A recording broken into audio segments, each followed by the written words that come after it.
வணக்கம் friends, Rudran channel Loyola கல்லூரி தமிழ் துறை மாணவர்கள். நம்ம இப்போ எதை பார்க்க போகிறோன்னா ஜல்லிக்கட்டும் வீர விளையாட்டை பற்றி பார்க்க போகிறோம். இதன் விரிவாக சக மாணவர்கள் கோபிநாத், லோகேஷ் கூறுவார்கள். ஜல்லிக்கட்டு தமிழர்களின் வீர விளையாட்டுகளில் ஒன்றுதான் ஜல்லிக்கட்டு.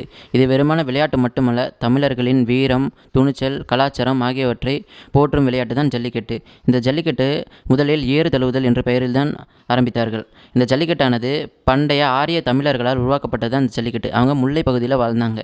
இந்த ஜல்லிக்கட்டு எதுக்காக உருவாக்கப்பட்டது என்றால், பெண் வைத்திருக்கக்கூடிய அப்பாக்கள் அவர்களது பெண் பிள்ளைகளை இன்னொருத்தருக்கு, ஒரு வீரமான ஆண்மகனுக்கு திருமணம் செய்து கொடுப்பதற்கு இந்த ஜல்லிக்கட்டை ஆரம்பித்தார்கள்.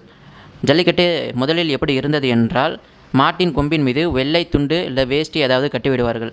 அதனை எந்தவித பாதிப்பும் இல்லாமல் எடுத்து தரும் ஒரு ஆண்மகனுக்கு தன் பெண் பிள்ளையை திருமணம் செய்து வழக்கம் அப்போ இருந்தது. காலப்போக்கில் ஆங்கிலேயர்கள் வருகைக்கு பிறகு ஏறு தழுவலானது ஜல்லிக்கட்டாக மாறியது. ஜல்லி என்றால் காசு.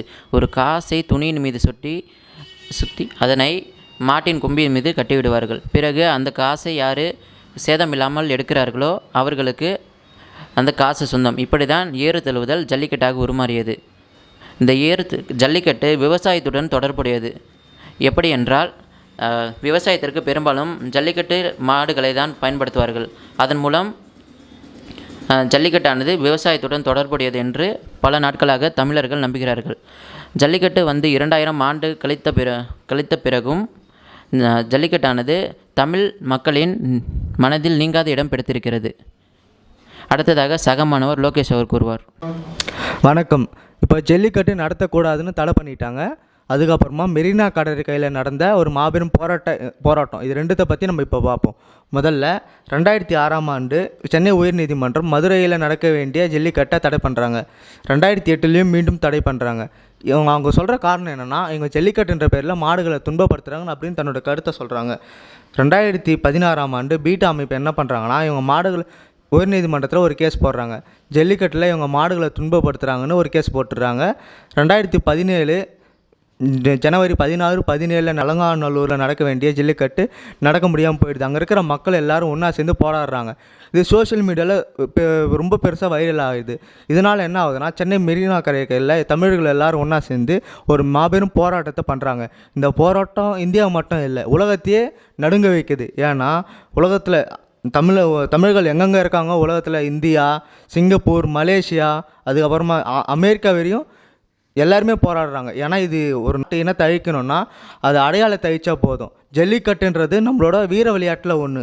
அதனால் அதை காப்பாற்ற ஒட்டுமொத்த தமிழர்களும் ஒன்றா சேர்ந்தாங்க. சென்னை மெரினா கடையில் நிறைய போராட்டம் நடந்ததில் நிறைய போலீஸ்காரங்க வந்து மிரட்டியிருக்காங்க. அரசியல் ரீதியாகவும் நிறைய துன்புறுத்தப்பட்டு இருக்குது. இதெல்லாம் தாண்டி தமிழர்கள் எல்லோரும் ஒன்றா சேர்ந்து தடையை வந்து அழிச்சிட்டாங்க. அமெரிக்காவில் ஐடியில் இருக்கிறவங்களாம் என்ன பண்ணாங்கன்னா, கையில் ஒரு பதாகையை எடுத்துக்கிட்டு ரோட்டில் வந்து சாலை மறியலில் போராட்டம் பண்ணுறாங்க. ஜல்லிக்கட்டு எங்களுக்கு வேணும் அப்படின்ற மாதிரி.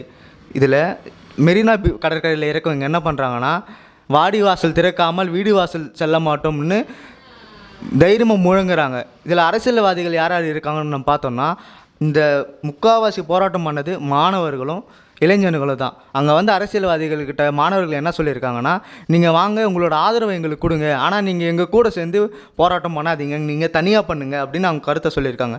ஏன்னா ஒரு அரசியல்வாதி இதுள்ள வரேன்னா அவனுக்கு ஏதோ ஒரு பின்புலம் இருக்கும், அவனுக்கு ஏதோ ஒரு ஐடியாலஜி இருக்கும். அதுக்காக அங்கே இருக்கிற மாணவர்களும் இளைஞர்களும் அவங்கள தனியாக போராட்டம் பண்ண சொல்லி இவங்க வெறும் பெருசாக போராட்டம் பண்ணாங்க. இதனால தான் இந்த போராட்டம் வெற்றி அடைஞ்சுன்னு சொல்ல முடியுது. இந்த வருஷம் ஜனவரி 16ஆம் தேதி பாலக்காட்லேயும் 16ஆம் தேதி அலங்காநல்லூர்லேயும் ஜல்லிக்கட்டு நடக்குது. போன வருஷம் போலேயே இந்த வருஷமும் 980 மாடுகளை விடதா சொல்லியிருக்காங்க. அதில் கொடுக்குற மாடுகளுக்கும் அது மட்டும் இல்லை, அங்கே கலந்துறவங்களுக்கும் இந்த வாட்டி அதிகமான பரிசுகள் கொடுக்க போகிறதா அந்த நிறுவனம் சொல்லியிருக்கு. அடுத்ததாக நம்ம நண்பர் கோபிநாத் அவரோட கருத்தை பதிவு செய்வார். புதுடெல்லியில் தேசிய கண்காட்சியத்தில் போற்றி பாதுகாத்து கொண்டு இருக்கிறது தான் சிந்து சமவெளி. அதில் நிறைய சின்னங்கள் இருக்குது. அதில் ஒரு சின்னத்தில் மாடு ஒரு மைதானத்துக்குள்ளே போகிற மாதிரியும், அங்கே இருக்க ஒரு மாடுபிடி வீரனை தூக்கி எறிகிற மாதிரியும் ஒரு சின்னம் இருக்குது. இதை வச்சு தான் ஜல்லிக்கட்டு உருவாகி 2000 வருஷம் ஆச்சுன்ட்டு நம்மள்கிட்ட சொல்லியிருக்காங்க. மேலும் தகவல்களை திரு லோகேஷ் அவர் கூறுவார். நண்பன் சொன்ன போல் அலங்காநல்லூர் ஜல்லிக்கட்டு உலகம் முழுவதும் பிரபலமானது. அதை பார்த்து மக்கள் கூட்டமாக வருவார்கள். இது போன்ற நிகழ்வுகளை ருத்ரன் 2.0 சேனலை காண தவறாதீர்கள். உங்கள் ரோகேஷ்.